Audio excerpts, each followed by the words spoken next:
Alright folks, good to be back with you. It's David, back with another review for the channel, and in this video I'm going to be giving my thoughts on a film I caught at AMC in Mobile, Alabama today.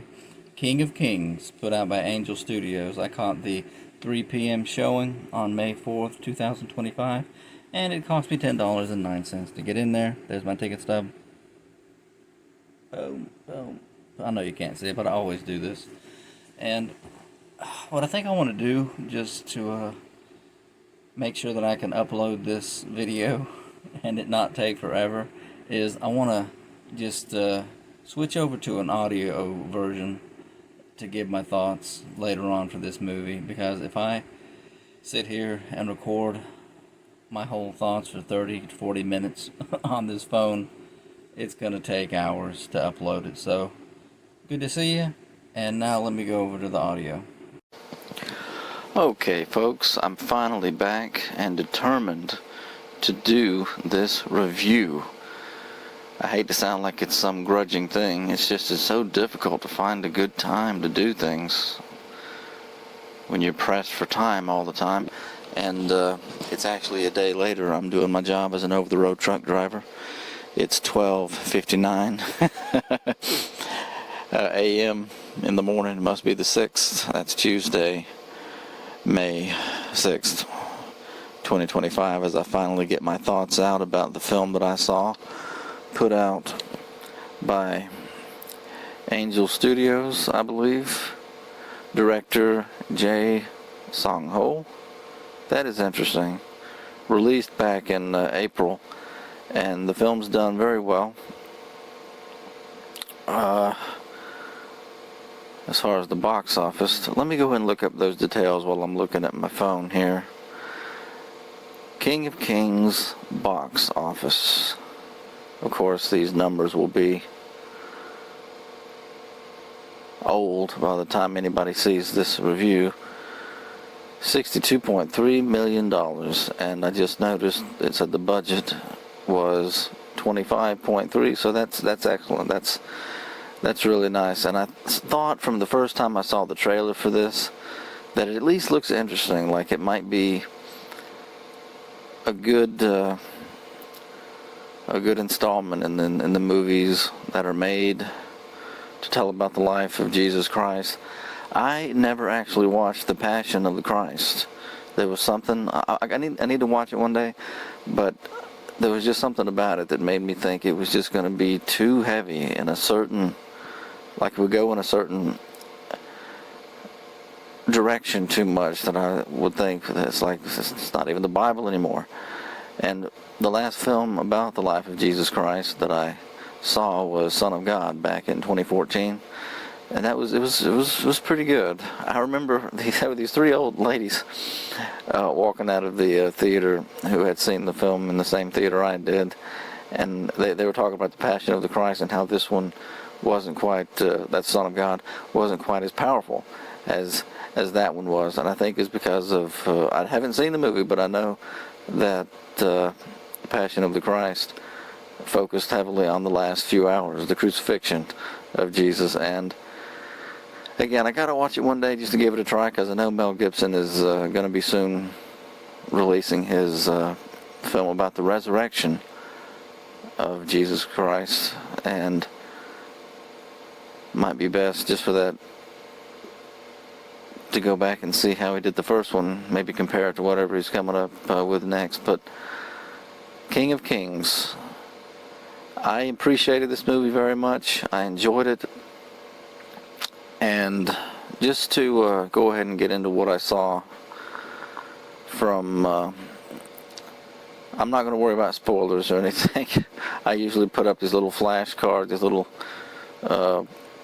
screens of spoiler alerts, because I really get into the movies that I watch when I do my little reviews on here.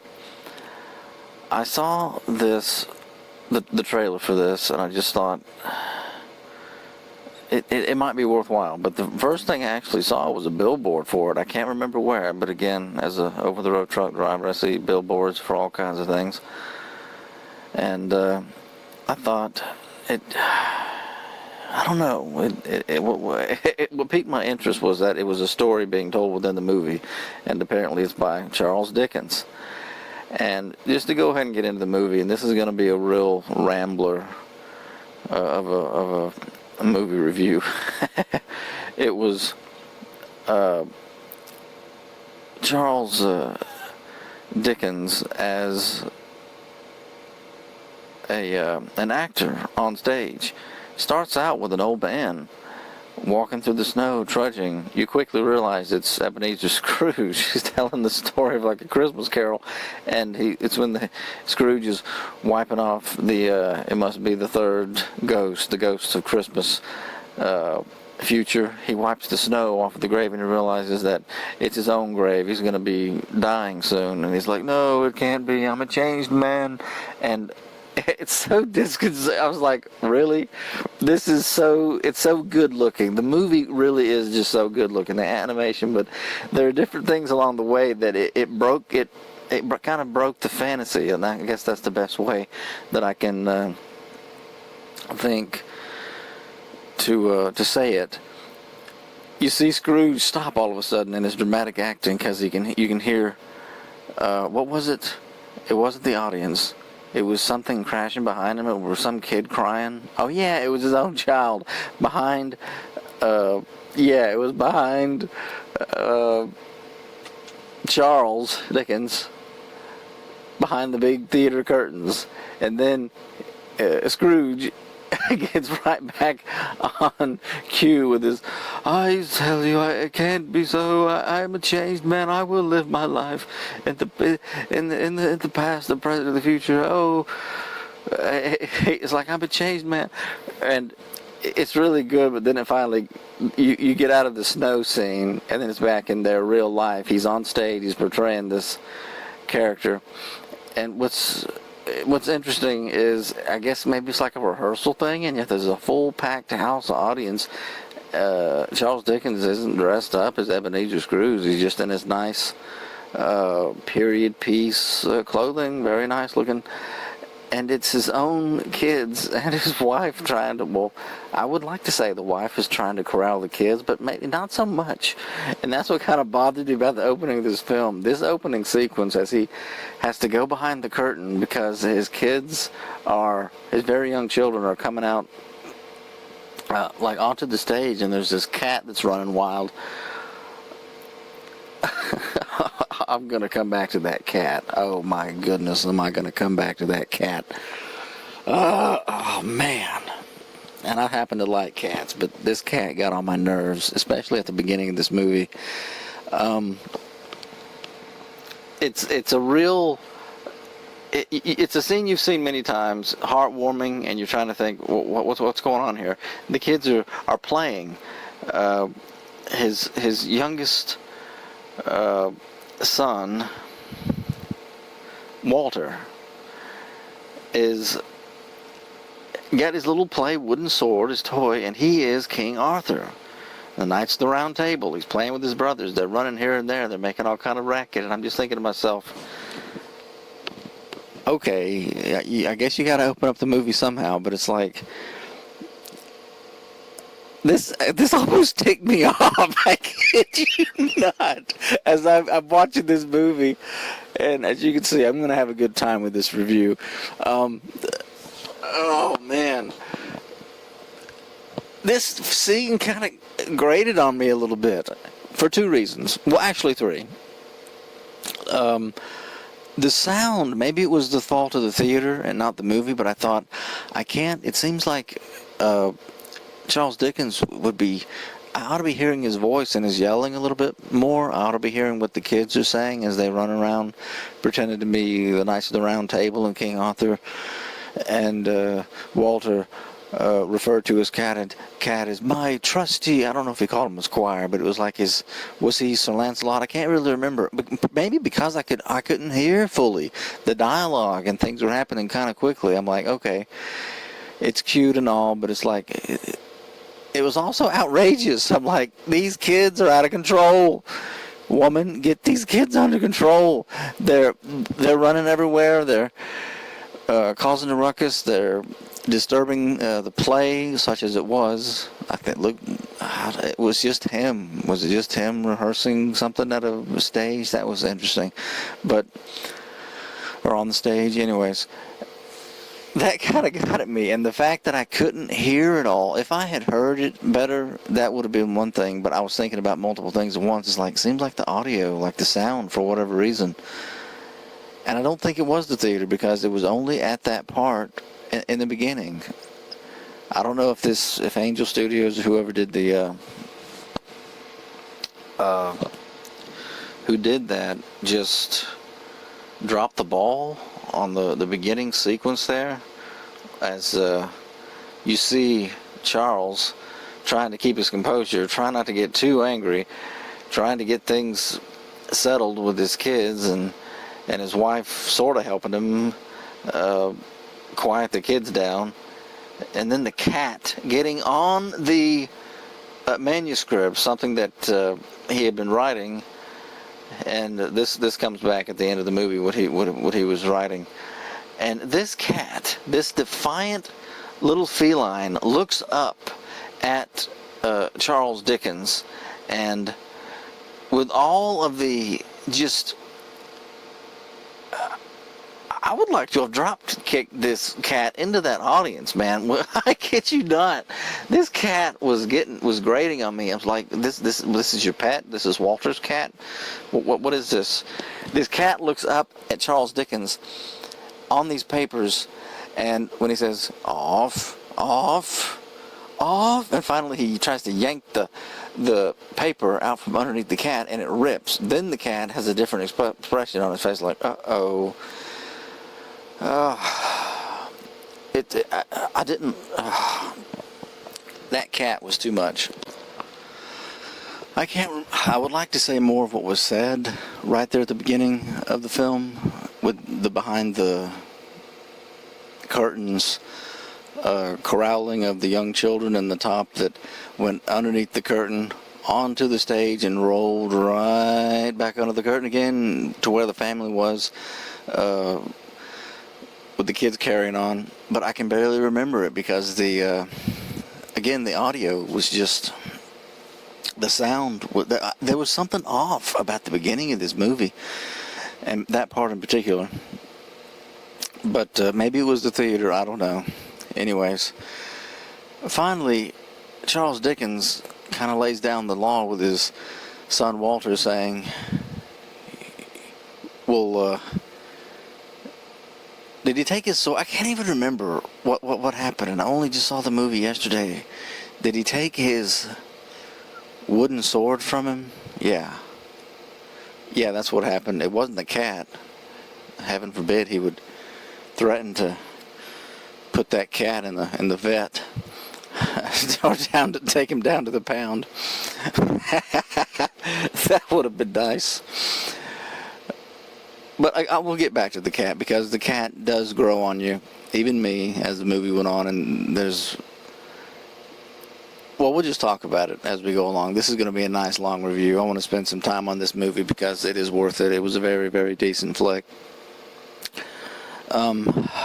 It's the wooden sword that this kid would not stop. Walter just would not stop with the King Arthur, and it's time to slay the dragon with Excalibur. And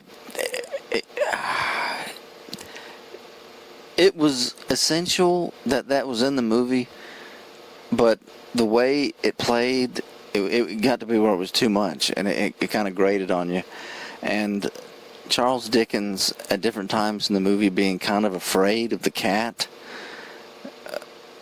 Maybe if somebody comments on this video and tells me, well, historically, Charles Dickens was allergic to cats, or had an unusual phobia of cats, but he loved his son Walter's. He wanted his son Walter to have his cat, and so he didn't send the cat away to the pound.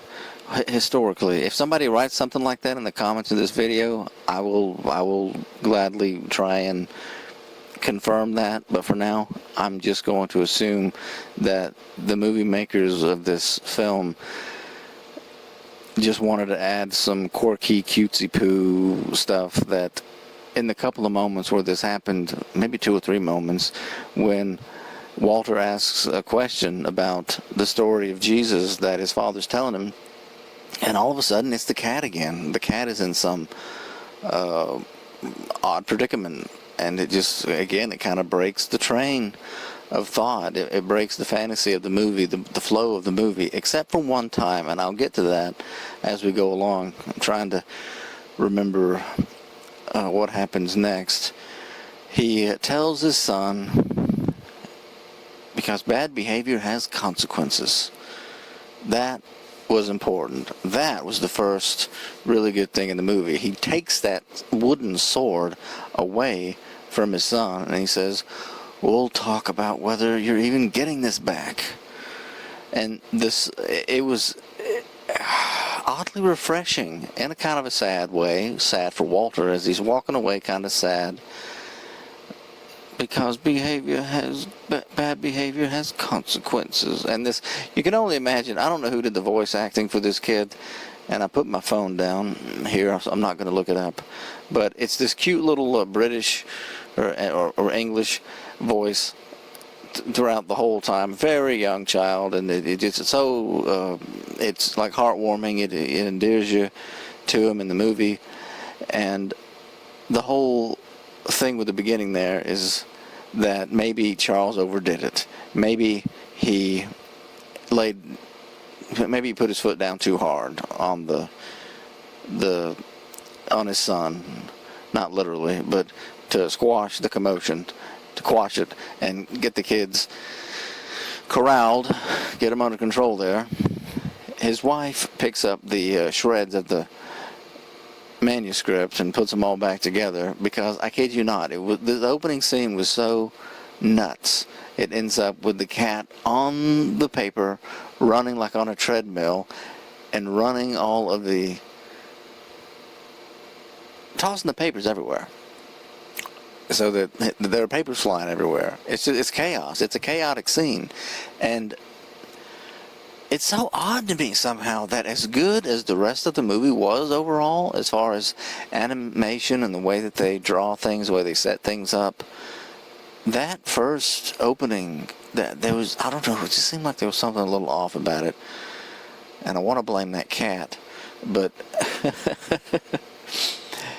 and the sound, because the sound was off. It's like the voices were not coming through as loud as they should have, considering the scene and what was being said and yelled. Anyways, onward to how the story of Jesus actually starts to be being told. Charles Dickens, at the behest of his wife, who, when she's picking up the paper, she realizes this very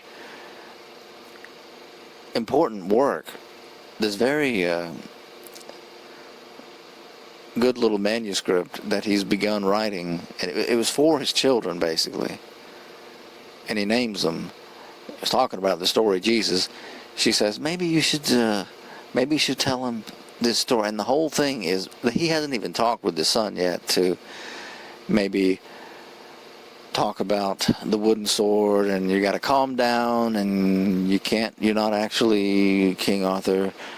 He does something it's really brilliant, and the whole movie rests on this first little plot point. He's talking to his son about a king, because his little son is obsessed with the king, King Arthur. He says, would you like me to tell you the story that King Arthur's story is based on? And that's how he gets him going. Does this have dragons in it? No dragons, but it has, and this is what's so good about it, he says, but it has intrigue, it has kings who are afraid of losing their power, and betrayal, and danger, and he says all these things, and it just piques his son's interest in this really, really interesting way. And that's how he gets him to be amenable to it, to hearing the story of Jesus. And it's not a bedtime storytelling in as much as the other two children are in bed, but this is interesting the way they did this in the movie. This is a special case. He knows he yelled at his son. Really, he had to. The kid was out of control. But how he goes about talking to him next, he uses what his son is interested in to get closer to him in life, to be more endeared to him, to tell him about the King of Kings, to tell him the most important information that he can convey to him. And the way it plays off in the movie is well done. And that's what I'm going to keep saying about this movie throughout this review. It is well done. Could it have been better in certain ways? Yeah, I can nitpick like anybody else, and I will, because, that's what you got to do sometimes. But overall, it was just such a good little flick. And I'm going to start jumping around now in terms of what happens when, because the thing that impressed me about this movie was,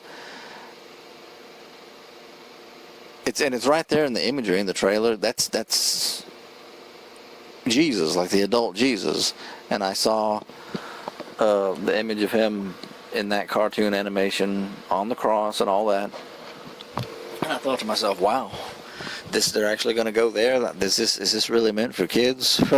I mean, young kids, because Walter he's a young kid, very impressionable. We're talking any younger, and the way it plays off in the movie, it's like you're just wondering,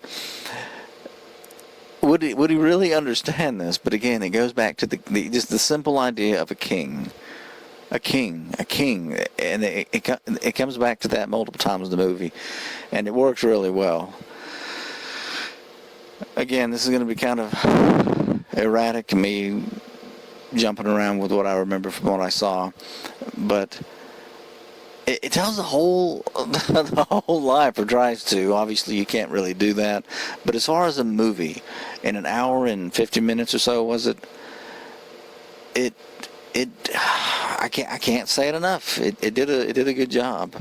Starts off as a baby, and they actually have in this movie the three wise men, the Herod, his reasoning behind, well, tell me, where is this King of the Jews?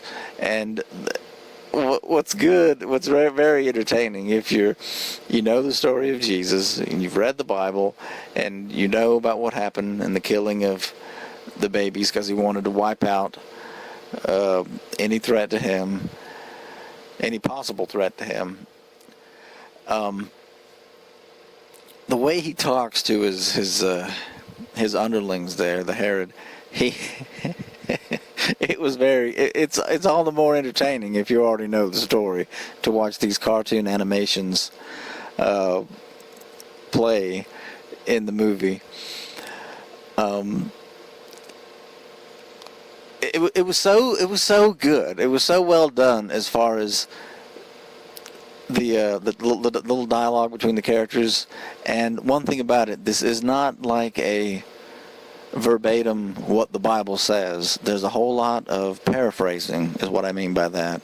For instance, when the adult Jesus shows up and wants to be baptized by John the Baptist, and he's in the water, and John the Baptist says, "Oh, I'm not worthy. If anything, you should baptize me." And Jesus, all Jesus says is, "This is what my Father wants." I thought that was a very good little paraphrase. And the way it comes off in the cartoon, you see John's eyes just kind of go big and large, because he knows he perceives who Jesus is. He perceives who his Father is.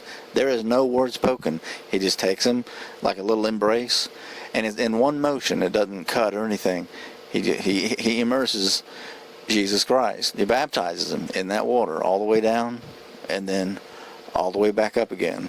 And it does a little zooming in effect on Jesus. And I'm thinking to myself, you know what? I was at a potluck that members of the church where I'm a member put on a couple weeks ago, Sister Becky's house. And I remember one of the sisters saying that she's been watching this show the Disciples or The Last Supper. It's like all these episodes, some of them are being shown in the movie theater. I haven't seen any of this myself, but she's been watching it on the TV or however you watch it online and stuff.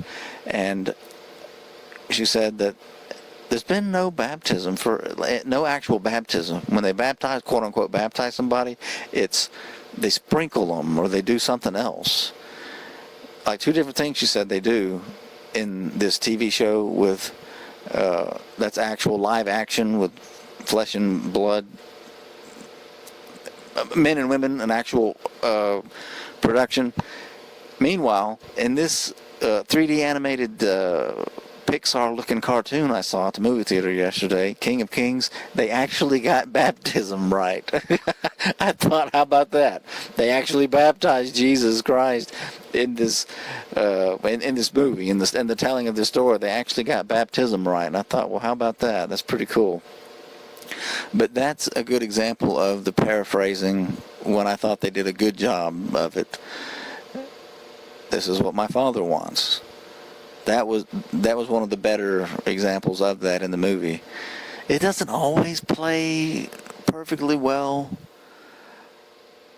as far as what the Bible says and then how they say it in this movie, but I guess what I have to keep in mind is that they are trying to tell the whole life of Jesus in an hour and a half here, from baby to resurrection.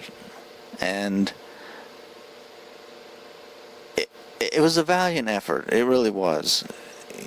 And as Charles Dickens is telling his son the story of Jesus, and he's got him fully hooked. He's got him fully engaged with the intrigue and the danger that was to in threatening the life of Jesus' life, even as a baby.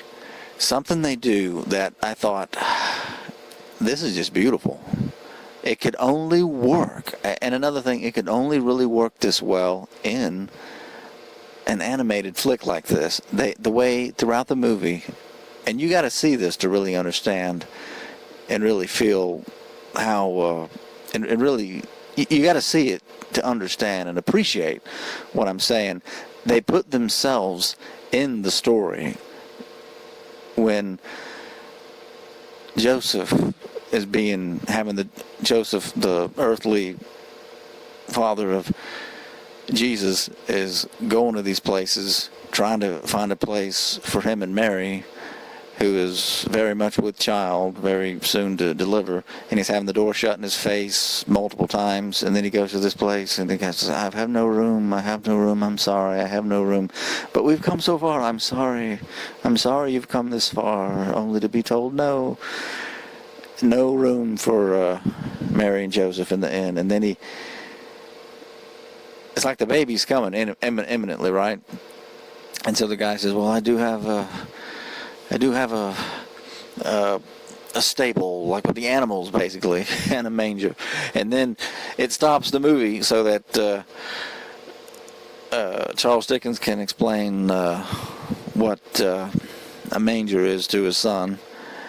And that wasn't one of the bad instances of the movie going back to England centuries later, from telling the story of Jesus. There were some that were more jarring than that. No, what got me was the way, how can I say it? Well, you know what, let me just keep going.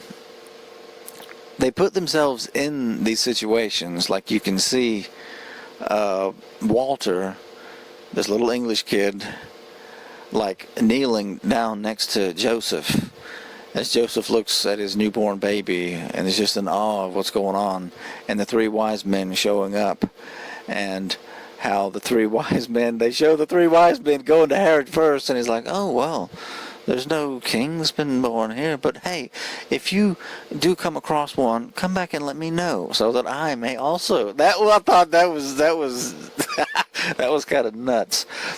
but it plays so well in the movie. That was so good. Let me know when you find them. I would like to pay my respects. Also, oh my goodness. So the three wise men, they get the frankincense out. What was it?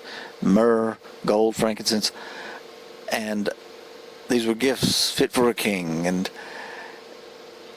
baby Jesus is born, and then the authorities show up, and you can see that this is when, by now, Walter is fully hooked in the story that his father's telling him about the King of Kings and who the story of King Arthur is based off of. This is something that was interesting to me. The little bit of, because they did take liberty in this movie, a little bit of artistic license in the way they did things, particularly in transitions between one thing and another. For instance, as I've read the Bible, I never imagined a scene. Maybe I missed something. Maybe I need to go back and read it. But they do something from time to time in this movie where it's like, you know what?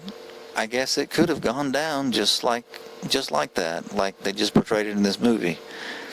A couple of times. Maybe not every time. But for instance, when they're loading up, they've got the young child, Jesus, they're getting on the camel. It's at night. The authorities are there. Like you see these soldiers sent from the government. They're after the kid. They're after all the babies. That was when that was happening. And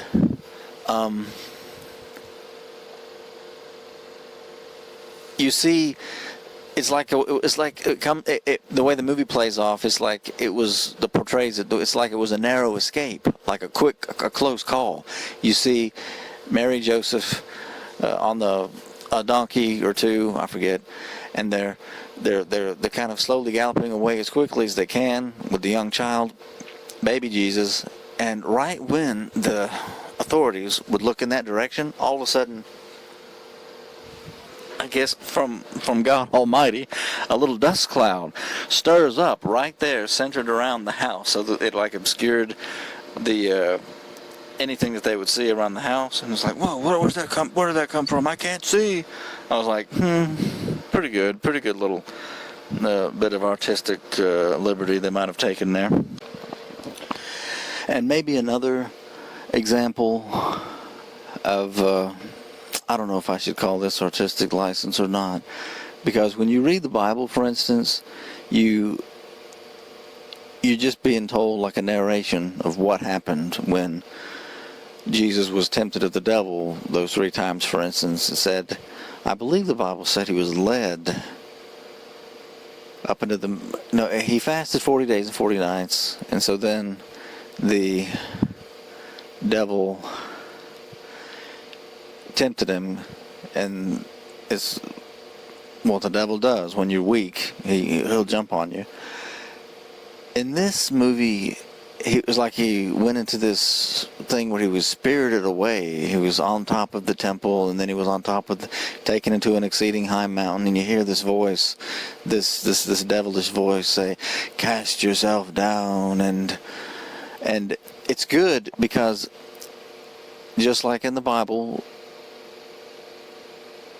I believe it happened so quick. They did so much in this movie so quickly that I'm almost having to I wish I had the movie playing right in front of me to get this right.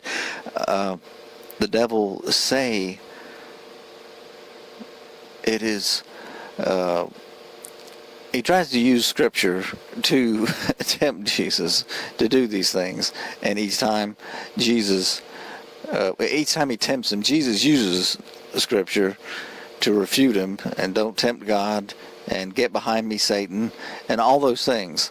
And the way it plays off when he's being like spirited from place to place these 3 times, I can't even remember what the first one was. I just remember it was he was taken up on the temple, then up onto that high cliff. But the first one was, if you be the son of, you command these stones to be made bread.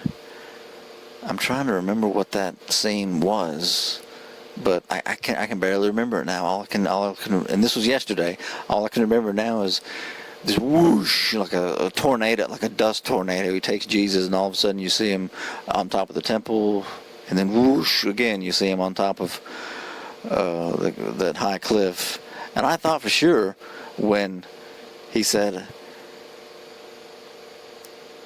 I'll give you all of this, that it would show all the kingdoms of the world and cities and stuff. No, he was just on a high cliff and barren wasteland desert.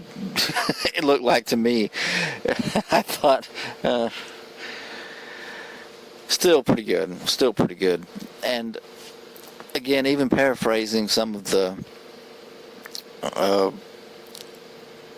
I don't know, a lot of paraphrasing was going on right there whenever Jesus said the things that he said to resist what the devil was saying. I think a lot of that was right out of the Bible, as far as what Jesus said in the New Testament, in the Gospels, when the devil tempted him. And again, it looked so good, particularly that scene of him being all of a sudden placed on top of the temple and cast yourself down, and I don't know how any kid being told this story would not be just enthralled and just hooked on it. And again, for whatever reason, when I first saw the trailer for the movie, I thought it was going to be like a bedtime story situation. No, it is more interesting than that. He's trying to Charles Dickens is not so much trying to make amends with his son. He's trying to reach out to him and get him to think more clearly and develop his relationship with his son more. It's a really beautiful thing the way it plays off in the movie. But that cat, oh my goodness, that cat. It was disconcerting a little bit, because just like when you see, well, it has its pros and its cons. Let me just say, early in the movie, there's a part where you see Charles Dickens, his son Walter, walking alongside the disciples as Jesus first encounters Peter, and then James and John, the sons of Zebedee, all these, as the apostles are being gathered up, and how he told them, go fish in the deep water, and the paraphrasing, the lingo, the way they say it, just so that like a general audience of anybody would understand what's being said. Well, now we've been fishing there all day, and you think we're going to catch something now? And they look at each other. Well, what's it going to hurt us? What's the worst that could happen? And then their boat almost sinks because there's so many fish. But then when they said, because they went and fished where Jesus told them to fish, and then they get back, and these guys are saying, we haven't caught anything in this lake all day. And no, I'm getting it wrong. The guy said, there haven't been any fish. There haven't been any fish here. It's like, well, they're all gone now. I think that whether it was Peter or who said that, it was funny. It was played off as funny in the movie. It's like, well, they're all in our boat now. It was like, it was something else, that first scene. But let me get back to my complaint about the cat. The cat was a distraction. I'm sorry, the cat was a distraction in this first scene, because my eyes were taken away from Jesus and the apostles, the story being told, to look at the cat for a second while Walter went and picked up the cat, because the cat has to follow them into this story for some reason that Charles Dickens is telling his son Walter. The cat couldn't stay in the real world, where one time Charles Dickens looked down and the cat has decided to be his friend all of a sudden, whereas he did want to kill him earlier and point his nose up at him and hiss at him constantly. Now all of a sudden he's purring in his lap. And this is the moment where Charles Dickens does this strangest thing. He's suddenly afraid of the cat and jumps like a sissy girl into the air, and the cat goes flying. And 2 or 3 times this happens in the movie, and I'm thinking to myself, why are y'all playing Charles Dickens like he's scared of this cat? Surely Charles Dickens wasn't afraid of cats. Again, please help educate me in the comments if you listen to this video and you know from some historical source that Charles Dickens was in fact irrationally afraid of pet domesticated cats, because this irked me in the movie. I'm like, that stinky cat needs to go. I don't care if he is the family pet. He's a nuisance. But there is one part of the movie where there actually is a payday for all that you endure from this cat. It's the part of the film where I believe Jesus has come through, and by now he's done these miracles where he's healed the sick, he's fed the loaves and the fishes. Miracle has happened, and man, the visuals on some of this stuff and some of the landscapes are just breathtaking. There's one scene in particular where there was a sunset. I forget where it was, what that particular part was, but it just looked great. The animation looked very good, and kudos to Angel Studios for doing such a remarkable job on that stuff, because it looked good. He has healed the sick. He has... Did he turn water to wine? He healed a blind man. And it seems like there was one more thing. And he's coming into Jerusalem like a humble king. He's on the donkey. They're laying out those, I forget what they're called, those little branches as he's coming through from to walk upon on the donkey. And there's a little scene where Walter's lost his cat, because remember, the cat has somehow followed them into the fantasy realm, or the storytelling realm, I should say, where his father has his son Walter's imagination fixed on this story he's telling him about the King of Kings. And so they're in Jerusalem, like 33 thereabouts AD Jerusalem, and he's looking for the cat all of a sudden. And I'm thinking about the scene from Indiana Jones and the last Indiana Jones, the Raiders of the Lost Ark. Like, are we going to start running around knocking over every one of these baskets until we find the cat? Because as soon as Walter goes out of pocket searching for his cat, Charles Dawkins starts getting accidentally shoved around by people and accidentally stepping on people's feet. Like, Walter, where are you? And it's this really... It has a payoff. You just have to get there. He finally gets his son when he gets his cat. And I'm trying to remember if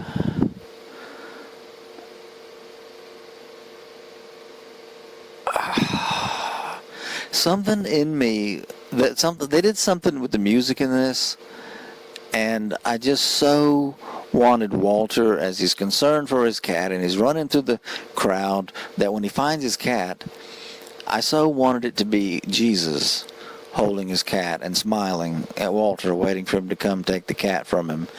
But what it was well, in a sense, it basically was like a stand-in. It was his father. Charles Dawkins had found the cat.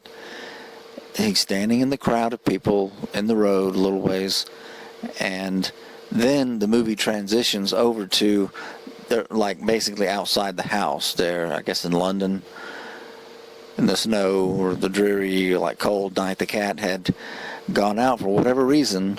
That is not explained in the movie. It's like this cat, even though that's what was inconsistent. It's like this cat is almost, the way they do this cartoon, this cat is almost like a person. That's how much personality this cat exudes. And yet, in this instance, the cat actually became more of a cat, like an animal that just does things that you don't understand sometimes, like run out of a room, run out of a house, get lost for a little bit, by instinct going after something or needing to do something not next to you. Anyways, that whole thing, the music is the only thing that makes it understandable, in as much as Walter is consoled that he has his cat. It's a really neat moment where Charles Dawkins is standing there with the cat. The cat is allowing him to hold him. We're all friends. Everything's back to normal. Everything's going to be okay. And the nice, soothing music, very, very comforting music that goes along with that scene, as they go back into the warm house together as a family, and he resumes the story of the King of Kings. That's the only thing that I can recall. It's like, okay, finally I get it. It's about what's important to you and caring about the things that your loved one cares about. We finally have a payoff, finally an emotional payoff, a lesson, an emotional payoff for this troublesome feline, this cat. All right, now let's keep going. The Pharisees in the movie are played. They did as good a job, I think, as they could have in portraying these guys, because the shifty eyes and I would hate to be on the wrong side of this fella in anything. The head Pharisee guy, not the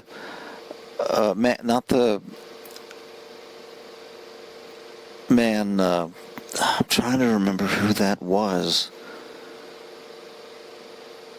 Should I just call him the chief priest, just to keep it simple?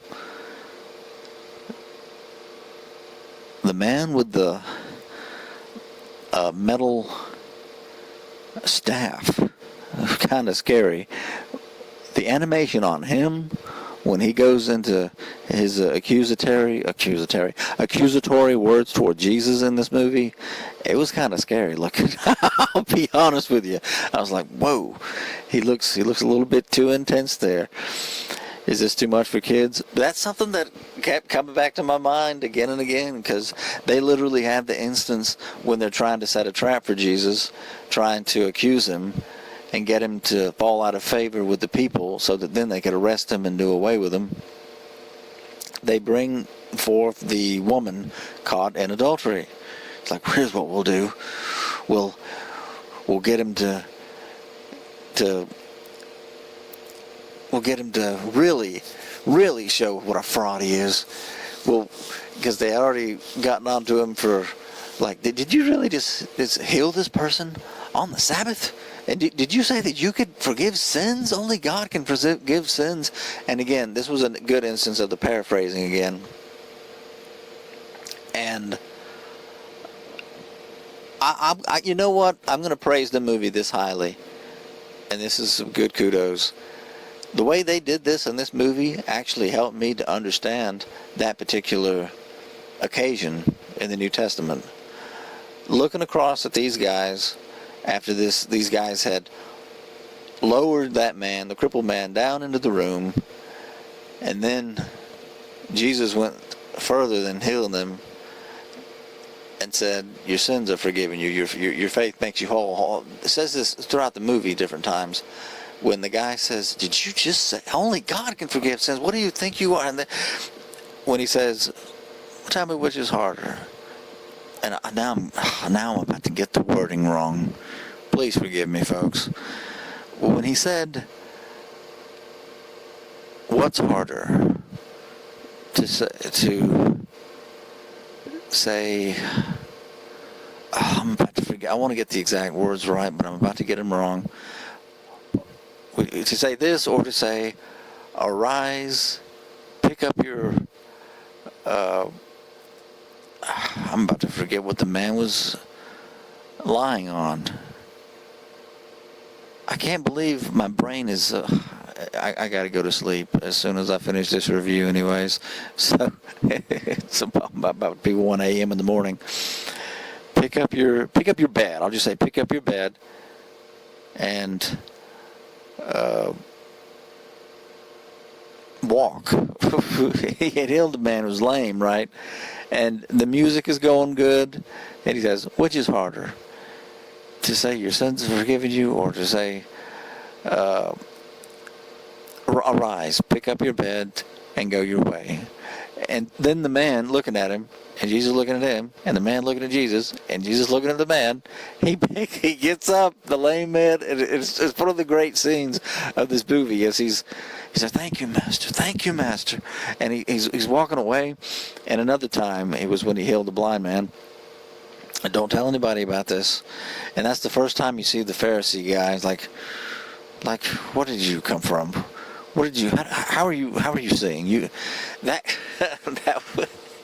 They did this. The look of the characters, their motions, everything. It looks so good. I can't praise it enough in that aspect. Except for this one thing. Whenever Charles Dickens, and twice in the movie at least, if not more, they do this thing where, and I was sitting there thinking, man, they're really laying on the history and the knowledge, and it gets kind of almost like a lecture at some point, because they stop the movie at one point to explain what the Passover is, and the 10 plagues, how the last of the 10 plagues, and Charles Dickens is saying all this to Walter, how the blood over the house, that the death angel came and the people were spared who did as they were told to do of Moses by God. And then they stop again when it's time for, when it comes time in the movie where Charles Dickens is explaining to Walter how Jesus is going to make a sacrifice. And it's like, a sacrifice? With that innocent little kid British voice of his. They do this thing where they stop the movie to talk about back in the Garden of Eden, and Satan disguised himself as a serpent, and Walter says, what's a serpent? A big giant snake. And what's on the screen is this big giant snake saying, no, go ahead, eat of it. You'll be just like God. The one thing that I didn't like about that was that they abandoned their animation. Like the look of the characters in this movie, it has its own unique. I mean, I know you've seen similar things before, but as far as the way the people look, whether they're in the Bible times or whether they're Charles Dickens and his son, the look of the characters, they just threw that out. And what you see instead is like some old European artworks, the old drawings of what actual people look like in these artistic renderings from bygone centuries. It looks like human beings, like real flesh and blood, real life people. And I'm thinking to myself, nah, I wish they had like done those, but put their own look, the look of their own animation into what they would have been. That kind of fell flat with me, to have the old European artwork stuff in there in this cartoon that has its own unique look to it. And I wish they hadn't done that. But it's a small thing in the end, because they're explaining things as they go along, and it's kind of doctrine heavy. I kid you not. It's like there's a lot of history being told here, and really, as it goes, I by the time the movie ended, I was already thinking to myself, you know what, this is just too much. This is way too much to put into an hour and 50 minutes. I thought to myself, but well, you know what, one thing, there's some kid hopefully who's going to see this, and it's just going to overwhelm him. I mean, like a tidal wave. Where did all that water go? I don't know, but it's like, but it's so good and memorable that, Lord willing, one day they'll come back to it. Maybe soon, but especially like years from now, they'll come back to this, hopefully, this film, and all kind of light bulbs will go off. They'll understand much more, because that's what this movie is. It's like it's a really good overview of certain things, and I just don't want to nitpick it too much, because a valiant effort is what I'm calling it. It is a really well done thing, and I guess I just can't praise it highly enough. It shows several of the miracles, and this is one of the times when I was like, is this too much for kids? They're not going to understand this particular part. This is what I started to say about the woman taken in adultery, and the paraphrasing of Jesus as he says, okay, here's how it's going to be. Let any of you who have never sinned cast the first stone. And the Pharisees was like, this woman was taken in adultery. The law commands that she die. It's like the guy, it has a great looking scene. I mean, the visual of his hand just kind of going limp and the stone falling from his hand, because he knows he sinned. Everybody sinned. It was so good looking. The look on his face, and they're looking at each other like, what? Well, we've all sinned, so none of us can stone this woman. And so, yeah, they all slowly kind of draw back. The guy drops it. When he drops that stone out of his hand, I'm like, man, that looks so good. A great effect. And again, Jesus is saying, wow, imagine that. That's not in the Bible, but I thought to myself, that is the way people would talk now, isn't it? Well, imagine that. Everybody's walking away because we know we've all sinned before. And he tells her, from now on, sin no more. Arise, sin no more. And I'm just thinking to myself, taken in adultery. They actually put the taken in adultery in this cartoon. They didn't shy away from it, you know. It was just very interesting throughout this movie. From time to time, it's like, oh, they actually put that in there.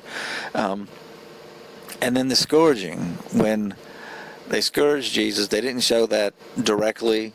They showed the Roman soldiers like beating something horrible, and it was Jesus, but it was like he was lying down. You couldn't really see him, and then it was over quickly.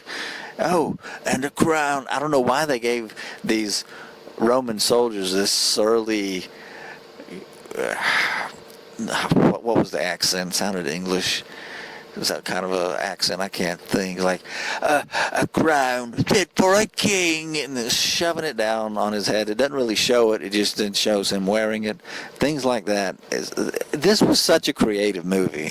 I mean, just innovative and clever. The way they did things, and showed they take you here without showing everything. Then they show you some important things, and it just carries on from the beginning when Jesus, it was after he was a baby, and Charles Dickens and his son Walter are again in the story as Hitchens, as Charles Dickens is saying it, and you see Mary and Joseph and this young child, Jesus. He's now the exact same size as Walter, and the way Walter looks at him, and the way the young child Jesus smiles at Walter as he's walking by, it's like, man, this movie is well done. And at the end, when you see the reaction, it's like Walter has learned so much, and he's fully into this story. And again, this wasn't a bedtime story. This was just something that he was willing to let his father tell him, because does it have a king in it? Oh, it's got a king, all right. It has the King of Kings. Really? The dubious kind of, the kind of, I don't know about this look that Walter had on his face when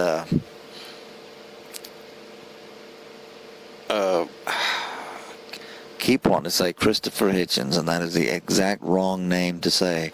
When Charles Dickens said that to him, you're like, this is good. This is good. He's coaxing him into it. He's making him curious about the story of the King of Kings, and it's just great. The end of the film, and I kid you not when I tell you I had like tears starting to form in my eyes with the child's reaction of, stop it. Why are they hurting Jesus? This sincere reaction of like a young child to what he's learned about Jesus. This, like, the most peaceful, helpful, non-threatening person ever. And to see him reaching out, he was going to bring Jesus some water in the story. He's running and he trips, and so he spills it everywhere, and then he's crying, but he's not making a lot of noise. The music is taking over the movie as Jesus is being led up to Golgotha with his cross. And it was just, it was emotional, and they did a really good job of it. They had the two thieves, one on either side of Jesus, one calling him a fraud and the other one saying, but we deserve what we are getting here. This man has done nothing wrong. He tells them exactly what was in the Bible. But would you remember when you come into your kingdom? He's acknowledging who Jesus is. He knows who Jesus is. When you come into your kingdom, would you remember me? He says, this day you shall be with me in paradise, he said. And it didn't show all 7 things that Jesus said from the cross, because again, that you can't possibly do everything in an hour and 50 minutes. But all that they did was just nuts, because they did so much in this movie, and it flowed so nice, and the whole premise of it being a story being told by a father to his son, it played so well. And there's something I'm missing that I wanted to oh yeah, when they said, come down from the cross, when they were mocking him, he said he can save others, himself he cannot save.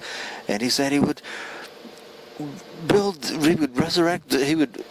the temple in 3 days. That was a neat scene. That I like, when he overturned the money changers' tables, that the way it was prefaced, because you see it, and again, they do it so quickly, you got to be paying attention.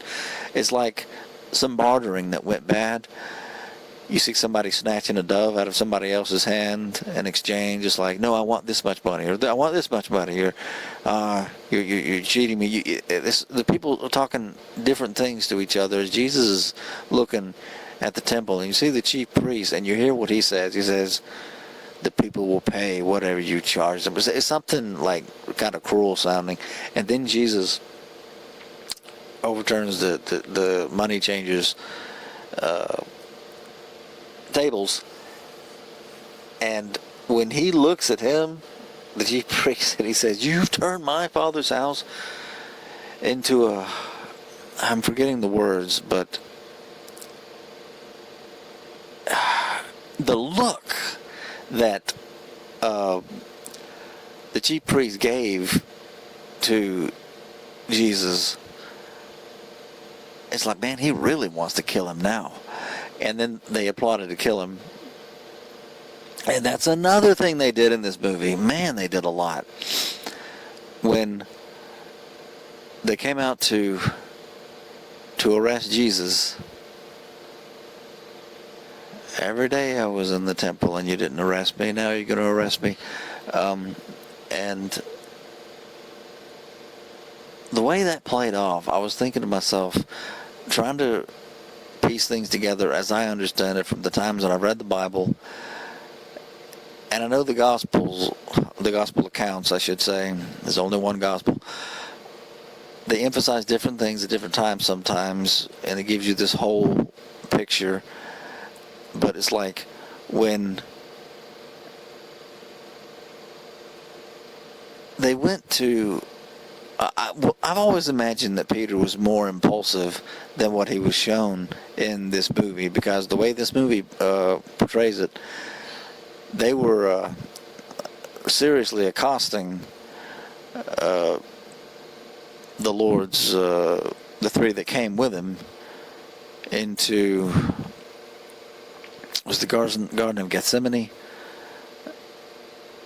And the way it plays off in the movie, it really did look like more of a self-defense thing that Peter did, and striking off the,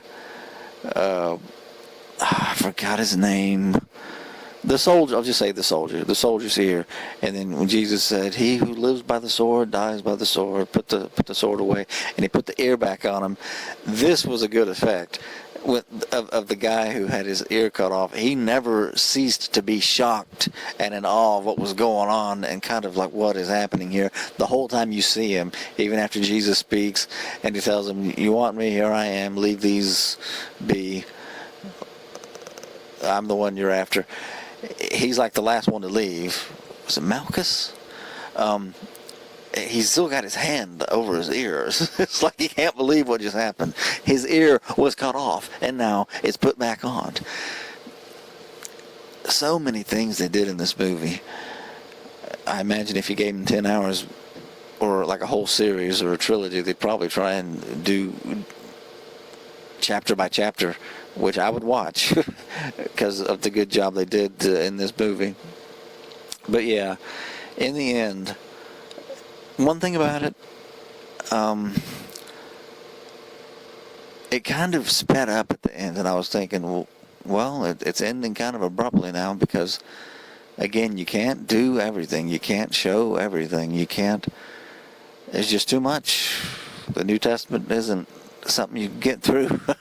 And the gospel, Matthew, Mark, Luke, John, the gospel accounts aren't something you can just get through in 2 hours. But it had great music, and after Jesus gave up the ghost on the cross, and then things change, as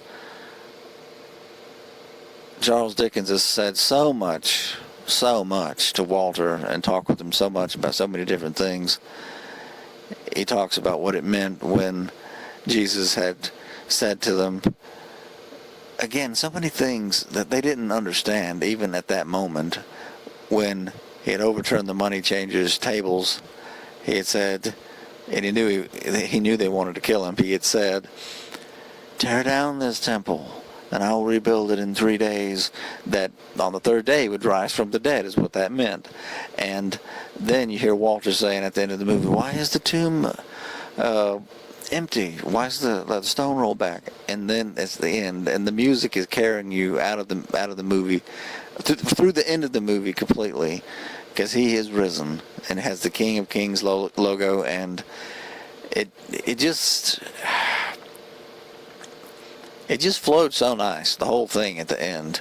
And what happens is Charles Dickens gives his son his wooden sword back. And he ends up giving it to his brother. I kid you not. There's a really neat scene in the movie where he's so ecstatic about the King of Kings, about Jesus Christ.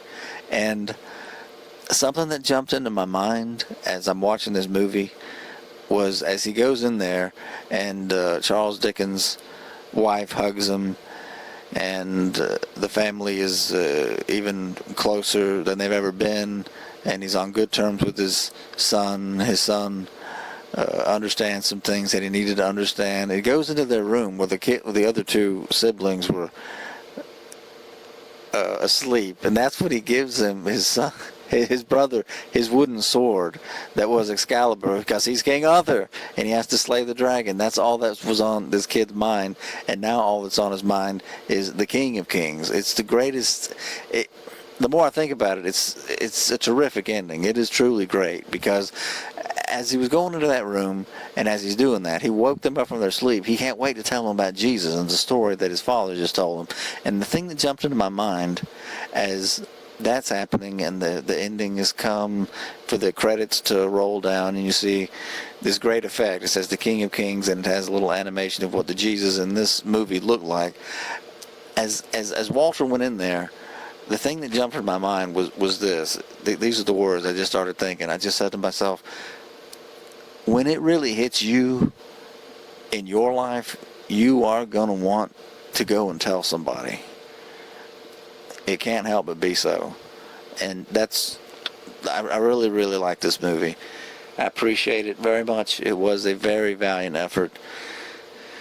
And who knows? Maybe I'll think of something else to to think about it. In fact, you know what? I'll go ahead and say I probably will. Maybe I'll add a little bit more to this review before I finally close it out and upload it when I get home, Lord willing, this weekend. It's now Tuesday. I'll be home on Saturday, but who knows? Maybe I'll do that, or maybe I'll just say, I've said enough. Because I know I've gone along with this, because this movie's worth it. It's so worth it. I appreciate it. I hope you'll catch it if you haven't seen it already. And I'll just say thanks for now, folks, especially if you stayed with me this whole while. Maybe I'll add a little bit more, or maybe I'll go ahead and make this the ending. I don't know yet. All I know is it is time for me to get some shut-eye. Time to sleep. Till next time.